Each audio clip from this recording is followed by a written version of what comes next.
Halo sahabat-sahabatku, terima kasih buat Anda yang menyimak video ini dalam channel Wartawan Injil. Wartawan itu pemberita, pengabar, pewarta.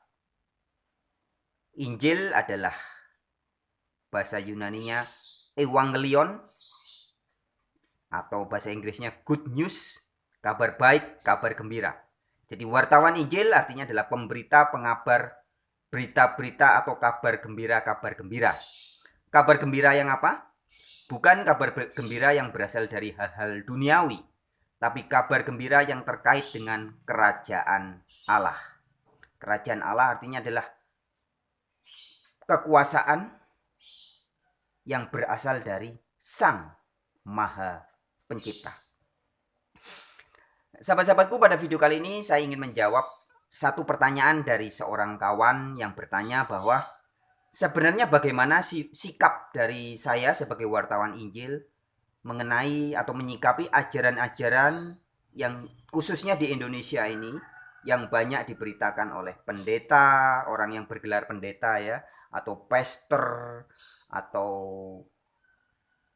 ahli teologi, teolog ya, atau romo, atau apapun gelar-gelarnya tentang kekristenan, dan juga bagaimana sikap saya dari ajaran dari orang-orang yang menyebut diri atau disebut sebagai guru agama atau istilahnya ustadz, ataupun orang yang berilmu atau dengan kata lain ulama.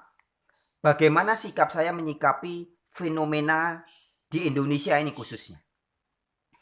Nah, jawaban saya demikian sahabat-sahabatku. Simple saja ya, bahwa menyikapi, jadi ini sikap pribadi saya.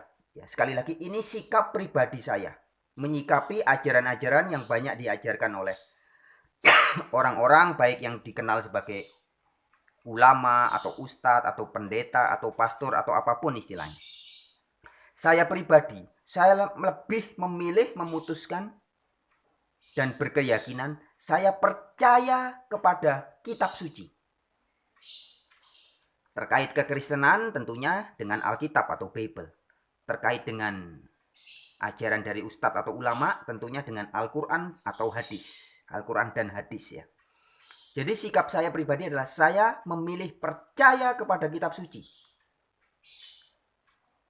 Nah, maka dalam hal ini ketika fakta dan realitanya ada banyak, bahkan mungkin ribuan atau bahkan mungkin jutaan ya, orang yang menyebut diri sebagai pastor, sebagai pendeta, sebagai ahli teolog, profesor, doktor, yang mengatakan, mengajarkan kepada banyak orang bahwa Yesus Kristus adalah Allah yang maha kuasa yang menjelma menjadi manusia. Atau bahwa Allah yang benar itu, Sang Maha Pencipta yang benar itu adalah Tritunggal atau Trinitas, yaitu Allah Bapa, Allah Anak atau Allah Yesus Kristus, dan Allah Roh Kudus. Inilah Allah yang benar. Nah, itu ajaran yang disampaikan oleh pendeta dan pastor dan banyak teolog-teolog.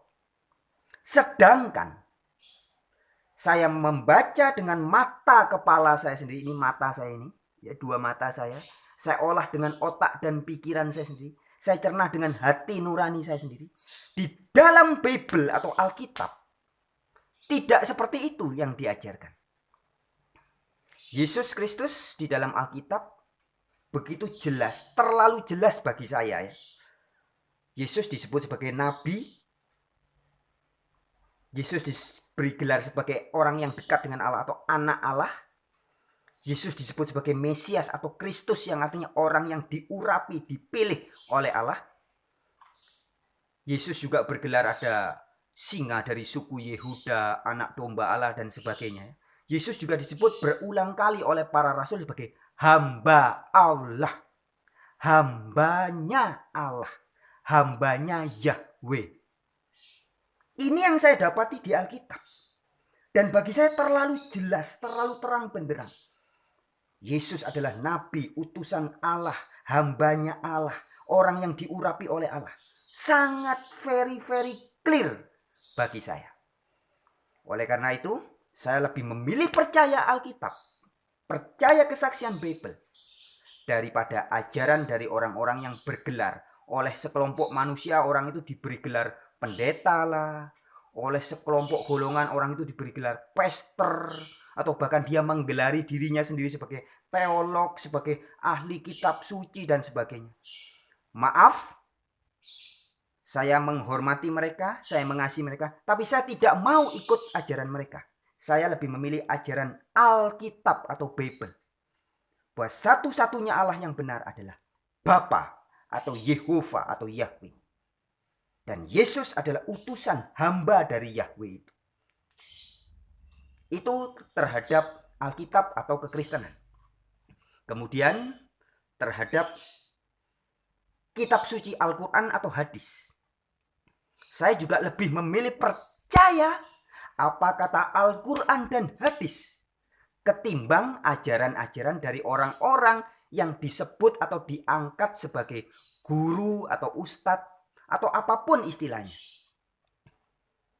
Saya pribadi lebih memilih percaya yang ada tertulis begitu jelas di dalam Al-Quran maupun hadis. Sebagai satu contoh misalkan, hadis yang sahih itu artinya hadis yang diakui ketepatan dan sah, tingkat kesahihannya diakui. Ya. Hadis sahih Muslim dan juga hadis sahih Bukhari. Ketika berbicara tentang syarat keselamatan atau kriteria orang-orang yang akan diselamatkan, baik di hadis sahih Bukhari maupun hadis sahih Muslim dan juga hadis Nawawi, Rasulullah Nabi Muhammad memberitakan hal yang sama, yaitu syarat keselamatan atau orang-orang yang akan diselamatkan adalah: pertama, orang yang percaya satu-satunya Allah hanya satu, atau la ilaha illallah, atau orang yang percaya bahwa dalam kehidupan sehari-harinya tidak ada sesembahan lain, pujaan lain selain Allah. La ilaha illallah. La ilah, tidak ada ilah, tidak ada sesembahan lain. Illallah, selain Allah. Jadi orang ini harus setiap hari makan, tidur, bekerja, bercengkrama dengan teman, berkarya, menghidupi suami, anak, istri, keluarga, dan melakukan aktivitas apapun untuk kemuliaan Allah. Ini namanya orang yang betul-betul la ilaha illallah. Itu syarat yang pertama.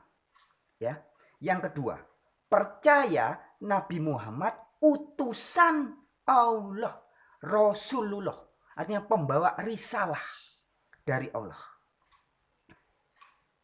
Nah, yang ketiga, percaya Isa putra Maryam sebagai utusan Allah atau Rasulullah, firman dari Allah atau kalimatullah, dan roh dari Allah atau rohullah. Dan yang keempat, percaya surga dan neraka. Jadi 4 inilah syarat orang yang akan diselamatkan. Menurut siapa? Menurut hadis sahih Bukhari, hadis sahih Muslim, dan hadis Nawawi, yang adalah sabda, perkataan-perkataan dari Nabi Muhammad. Dan saya sangat percaya ini.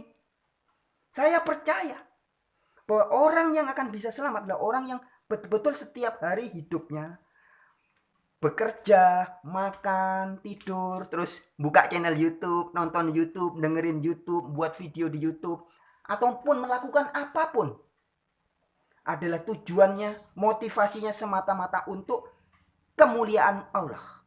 Ini yang namanya la ilaha illallah. Jadi ilah atau sesembahannya bukan uang, bukan harga dirinya, bukan nama baiknya, bukan popularitasnya, bukan suaminya, bukan anaknya, bukan istrinya, bukan organisasi, bukan partai politiknya, bukan. Tapi hanya Allah. Itu yang pertama, saya ulangi ya. Dan yang kedua, percaya betul-betul Muhammad ini utusan Allah.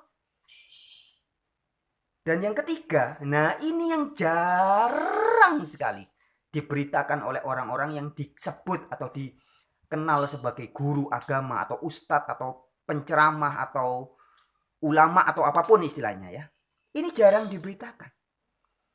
Yaitu syarat yang ketiga adalah percaya beriman kepada Isa, utusan Allah, firman dari Allah, dan roh dari Allah. Dan yang keempat, percaya surga neraka. Nah, dua hal ini, la ilaha illallah dan Muhammad Rasulullah, ini sering diberitakan oleh sebagian besar orang-orang yang menyebut diri atau diakui sebagai ustadz atau ulama. Sering banget. Tetapi yang ketiga ini jarang sekali dibicarakan, jarang sekali diwartakan. Nah, oleh karena itu dalam hal ini saya lebih memilih percaya kepada hadis Sahih Bukhari, hadis Sahih Muslim, dan hadis Nawawi yang mengatakan bahwa syarat keselamatan di antara empatnya ada yang ketiga juga, yaitu percaya Isa utusan dari Allah, firman dari Allah, dan roh dari Allah. Dan hal ini juga sesuai dengan kesaksian kitab suci Al-Quran. Di Al-Quran ada beberapa ayat yang begitu jelas dikatakan Isa selain disebut sebagai nabi juga adalah utusan Allah dan juga firman atau kalimatullah dan juga adalah rohullah atau roh dari Allah.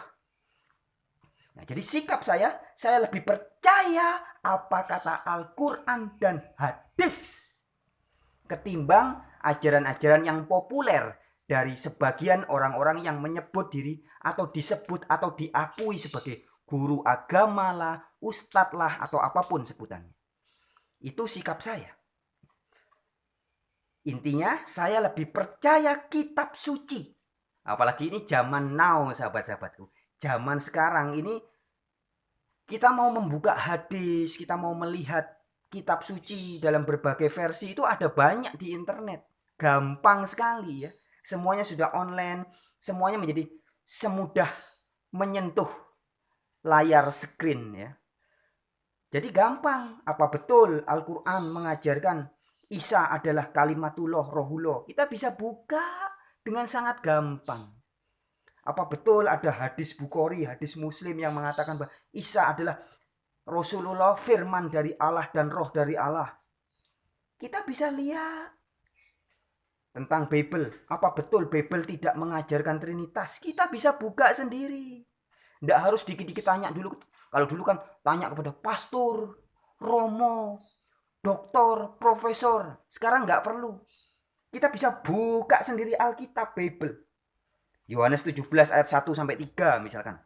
Yesus sendiri mengatakan, inilah hidup yang kekal, yaitu bahwa mereka mengenal Engkau. Di ayat 1-nya Yesus berdoa kepada Bapa. Jadi Yesus sedang berdoa di bumi sebagai manusia. Seorang manusia berdoa kepada Allah di sorga. Dan Allah di sorga itu seolah Yesus siapa? Bapa. Bapa yang ada di sorga. Bapa kami yang ada di sorga. Maka ada doa Bapa kami ya. Nah, yang di sorga itu yang oleh Yesus disapa sebagai Bapa itulah. Di Yohanes 17 ayat 3 dikatakan, Engkaulah ton monon aletinon theon, bahasa Yunaninya. Engkaulah the only true God, bahasa Inggrisnya. Engkaulah satu-satunya ilah yang sejati, atau engkaulah satu-satunya Allah yang benar. Jadi sudah sangat jelas. Saya lebih percaya Alkitab dan kata-kata Yesus ketika bicara tentang Allah yang benar. Mau ada 1 juta pendeta pastor mengatakan Allah yang benar adalah Tiganitas, Tritunggal Maha Kudus, Trinitas, bla bla bla bla. Silahkan. Tapi saya pribadi lebih percaya apa kata Alkitab. Apa kata kitab suci. Nah, itu jawaban saya. Oke sahabat-sahabat, terima kasih buat siapapun Anda yang mau menonton dan mungkin kalau ada juga yang mau membagikan video di channel ini. Emang ada tah yang mau membagikan? Ya mudah-mudahan ada ya. Oke, sampai jumpa di video-video yang lain. Salam sejahtera. Wassalamualaikum warahmatullahi wabarakatuh. Alaihim salam.